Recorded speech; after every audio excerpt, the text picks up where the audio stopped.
Bonjour à tous, dans cette vidéo nous allons voir comment calculer les coordonnées du produit d'un vecteur par un nombre réel. Dans l'exemple on nous dit que dans un repère on considère le vecteur u qui a pour coordonnées -1, 6 et on nous demande de calculer les coordonnées de plusieurs vecteurs à chaque fois où vous avez un nombre fois le vecteur. Alors la propriété qui permet de calculer les coordonnées de ce vecteur ou de ces vecteurs c'est la suivante. Dans un repère OIJ, si vous avez k un nombre réel et u un vecteur qui a pour coordonnées a et b, eh bien le vecteur k fois u, c'est le vecteur qui a pour coordonnées, donc on fait k fois a pour la première coordonnée et k fois b pour la deuxième coordonnée.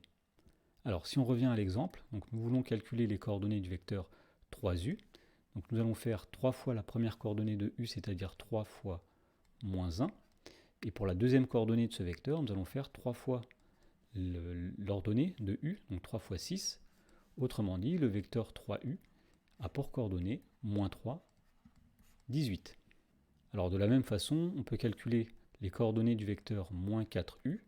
Donc pareil, nous faisons -4 fois l'abscisse de u, c'est-à-dire -1, -4 fois l'ordonnée de u, c'est-à-dire 6. Donc le vecteur -4u a pour coordonnées donc 4, -24. Alors cette règle marche pour tous les nombres réels. Ici nous avons 3, nous avons -4. Ça marche aussi avec 2 tiers et -4,5, comme nous allons le voir.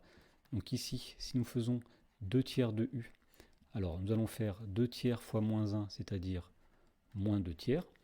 Et nous allons faire 2 tiers fois 6, c'est-à-dire 12 tiers, autrement dit c'est 4.